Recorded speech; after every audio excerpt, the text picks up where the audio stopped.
Più nubi quest'oggi, anche con qualche fenomeno a carattere sparso. Vediamo il dettaglio.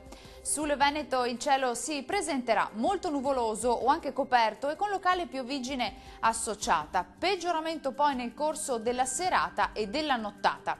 Diamo uno sguardo alle temperature. Le massime saranno comprese tra i 12 e i 15 gradi, i valori minimi oscillanti tra i 7 e gli 11 gradi circa. Spostiamoci ora a vedere la situazione del Friuli Venezia Giulia. Anche qui il cielo sarà molto nuvoloso o coperto con possibile pioviggine, meno probabile però sul Triestino. Vediamo le temperature, le massime saranno comprese tra i 13 e i 14 gradi, mentre le minime oscilleranno tra i 9 e gli 11 gradi circa. Concludiamo con uno sguardo al Trentino Alto Adige, anche qui aumento della copertura nuvolosa con maggiori spazi soleggiati però sull'Alto Adige. Non sono previste precipitazioni degne di nota. Le temperature massime saranno comprese tra i 16 e i 18 gradi, minime sui 7 gradi circa.